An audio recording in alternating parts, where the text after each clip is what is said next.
Bonjour à toutes et tous, bienvenue dans les coulisses du Grand Lyon. Mon invité du jour, Patrick Véron, bonjour. Bonjour monsieur. Vous êtes le maire de Couzon-au-Mont-d'Or, maire UDI. Alors, on va parler évidemment de l'actualité de Couzon-au-Mont-d'Or, mais pour commencer, un article de Médiacité qui vous met en cause. Vous auriez, selon les journalistes de Médiacité, abusé de votre statut de maire pour aider une femme que vous poursuivez aujourd'hui en justice pendant plus d'1 an. Vous l'auriez aussi hébergée dans une maison louée par votre entreprise et elle vous accuse aujourd'hui d'avoir œuvré pour que son titre de séjour, elle est russe, ne soit pas reconduit. Qu'en est-il? Qu'en est-il? Alors aujourd'hui, mes avocats ont saisi cette opération. Tout ce qui est marqué dans cet article est faux. Et donc on est en train de porter plainte contre les journalistes qui ont émis ces hypothèses. C'est faux, c'est-à-dire que vous n'avez pas aidé cette femme, vous avez pas... Il n'y a pas eu d'appui de biais social, il n'y a pas eu d'intervention, heureusement, d'un maire auprès de la préfecture pour le titre de séjour. Donc ces allégations sont en train d'être démenties et combattues par mes avocats. Mais vous l'aviez logé dans une maison louée par votre entreprise? Non, je ne l'ai pas logé dans une entreprise, je l'avais aidé. C'est pas pareil. Donc c'est là... si j'ai bien compris, on n'aura pas de commentaires supplémentaires Il n'y aura aujourd'hui. pas de commentaires supplémentaires aujourd'hui, non. Bon, et ben on laissera la justice poursuivre sur ce sujet. J'ai confiance en la justice de mon pays. On vous avait invité au départ pour l'inauguration du 3e tronçon des voies lyonnaises, qui va desservir à terme, ce sera la plus longue de Lyon, partir de Givors pour aller jusqu'à Couzon-Montdor. Est-ce que c'est une voie lyonnaise qui va être une voie touristique, permettre aux habitants de l'agglomération d'aller dans les Monts d'Or, ou est-ce que c'est un vrai moyen de transport pour les Couzonnais? J'allais dire c'est les deux, mais dans un premier temps, c'est un vrai moyen de transport pour les Couzonnais et puis pour les gens qui viendront de Quinzieux, de Saint-Germain et puis d'Albigny. C'est un moyen complémentaire de déplacement en mode doux, puisque aujourd'hui on a quand même le bus, on a quand même le train. Dans quelques années, le bus au niveau de service du côté de Genève-Neuville. Et donc ça sera une autre façon de se déplacer pour aller à la gare de Vèze. Avec, en ligne de mire, la rénovation de la passerelle de Couzon. Vous auriez aimé qu'elle soit réservée aux cyclistes et finalement ce sera autre chose. Il y aura une passerelle complémentaire adossée oui, à la passerelle. Notre souhait initial, ça avait été d'avoir 2 passerelles. Le point actuel qui aurait été réservé aux voitures et une passerelle mode doux à côté. Mais les bâtiments de France n'ont pas validé cette option. Donc nous allons mettre une passerelle en encorbellement sur le point actuel, réservée aux cyclistes et aux piétons. 2 passerelles, une de chaque côté, et à échéance 2026. Ça se passe plutôt bien finalement avec la majorité écologiste? Oui, parce que je suis un démocrate, donc c'était pas ma tendance et on les a convaincus pendant les élections. Par contre, une fois qu'ils sont élus, moi j'accepte le verdict des urnes.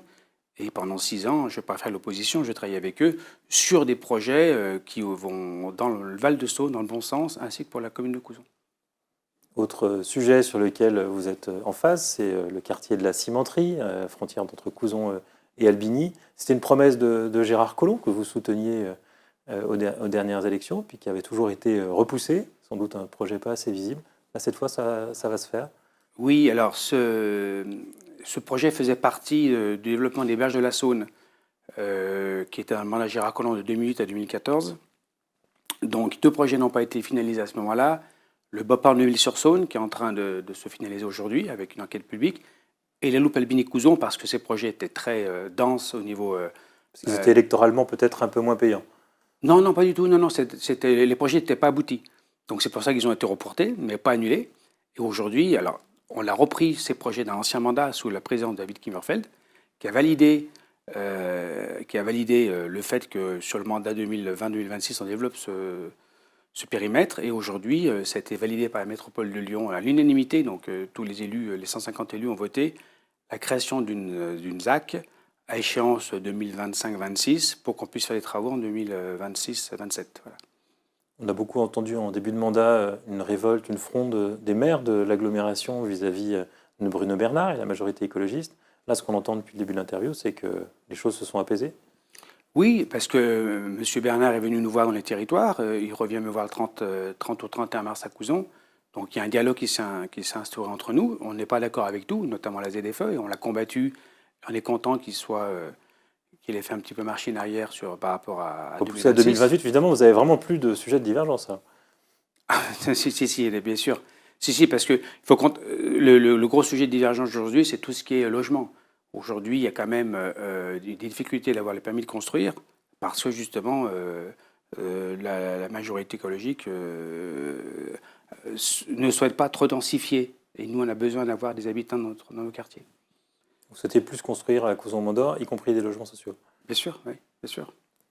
Dans... Mais aujourd'hui, si vous voulez, aujourd'hui, on a dans le Val-de-Saône, on essaie de travailler de façon professionnelle avec la métropole. On n'est pas d'accord sur tout. Par contre, les sujets notamment la voleuse numéro 3 dont on a parlé tout à l'heure, moi, ça me va bien, quoi. Voilà. Autre sujet dans l'actualité, on a entendu plus au sud de l'agglomération l'annonce de la fusion entre les communes de Saint-Genis-Laval et d'Oulin. Est-ce que ça donne des idées à Couzon-Mont-d'Or? Oui, parce que dans l'article était cité Couzon-Mont-d'Or et Saint-Romain-Mont-d'Or. Et effectivement, dans l'ancien mandat, il y avait une délégation portée par mon collègue Thierry Pouzol, le maire de Fontaine-sur-Saône, qui était sur justement la rationalisation des communes et la fusion des communes. Alors ça n'a pas abouti, mais on avait commencé à réfléchir avec mon collègue de Saint-Romain, l'ancienne équipe, à une fusion avec Saint-Romain. Alors bon, on est loin de l'avoir fait, bien entendu, il faut d'abord qu'on discute avec la population. Mais cette fusion entre Pierre-Bénite et Oulin m'a redonné cette envie, cette idée de faire de nos deux communes une seule commune dans X années. Elle existait il y a 4 siècles, puisqu'elle s'appelait Saint-Romain-de-Couzon. Donc voilà, maintenant, je vais voir mon collègue maire de Saint-Romain bientôt pour en rediscuter, pour relancer la machine, parce qu'on a besoin de mettre en commun pas mal de services. Le monde associatif, bah voilà, il est aussi durement touché. Le commerce de proximité, les bibliothèques. Donc, on a besoin de travailler ensemble beaucoup plus, parce qu'on a des moyens qui sont assez limités dans de petites communes. Donc le nom est déjà trouvé. Oui. Ça pourrait être c'est pas une annonce électorale et c'est pas du tout fait, mais le nom existait déjà en 1630, je crois. Saint-Romain-de-Couzon. Donc le nom est tout trouvé, oui, tout à fait. Ce serait un moyen de peser un peu plus dans la métropole? Oui, alors on aurait 4000 habitants, 4500 habitants, donc on ne serait pas non plus de la taille de la nouvelle commune Pierre-Bénite Oulin, mais oui, bien sûr. Et d'avoir des recettes supplémentaires aussi, parce que peser, politiquement, c'est une chose, mais avoir des recettes fiscales supplémentaires, c'en est une autre aussi. On parle aussi peut-être d'un rapprochement avec Albini, dans lequel il y aura le projet de la cimenterie, justement. Oui, tout à fait. Saint-Romain, Couzon-Albini pourrait tout à fait être, en y intégrant aussi Curis, pour être tout à fait 4 communes, ça fera environ 10 000 habitants. On a déjà notre centre des pompiers ensemble, puisqu'on a on a fusionné les Saint-Romain, Couzon-Albini avec les pompiers. Il va y avoir un collège du Val-de-Saône Albini en 2026-27. La Loupe Albini-Couzon, voilà, donc oui. Saint-Romain, Couzon-Albini, pour moi c'est assez... ça a du sens qu'on puisse travailler ensemble. C'est quelque chose que vous pourriez engager d'ici la fin du mandat pour le faire avant les prochaines élections? Non, avant les prochaines élections, c'est impossible parce que il faut porter politiquement et puis on n'est que des petites communes, on n'a pas les moyens humains de faire ça. Par contre, engager la discussion avec les habitants lors des prochaines élections, campagne municipale pour le prochain mandat, oui. Mais avant le mandat, ça ne sera pas fait, non, c'est impossible. Ce qu'on entend comme critique sur Oulin et Saint-Genis-Laval, c'est que c'est un sujet qui n'avait pas été abordé aux dernières élections, qui va se faire en cours de mandat sans consultation des électeurs. Eh bien voilà, vous avez répondu à la question, c'est-à-dire qu'on ne peut pas... Parce que c'est lourd à porter, et puis bon, les gens sont bien attachés à leur clocher, à leur stade de foot. Donc il faut d'abord l'évoquer pendant la campagne des prochaines municipales, puis après, s'il y a une adhésion à la population, le faire pour le prochain mandat. Mais sur ce mandat, ça ne sera pas fait. Donc vos collègues d'Oulin et Saint-Genis-Laval ont tort de le faire ainsi? Ah, j'ai pas dit ça, non, je me permettrai pas. Non, ils ont raison de le faire parce que les arguments qu'ils ont émis me vont très bien. On les reprendra certainement dans quelques années. Après, moi, je n'ai pas à commenter la communication qu'ils ont fait ou qu'ils n'ont pas fait. Dans le rapport Buffet, on sait que sur l'organisation de la métropole, on sait que vous n'étiez pas satisfait du poids de la commune. Donc on entend cette piste de réponse qui pourrait être un rapprochement avec les communes voisines. On a entendu aussi la possibilité de sortir de la métropole. Est-ce que ce sont des choses qui ont été envisagées à Couzon-Mont-d'Or? Non.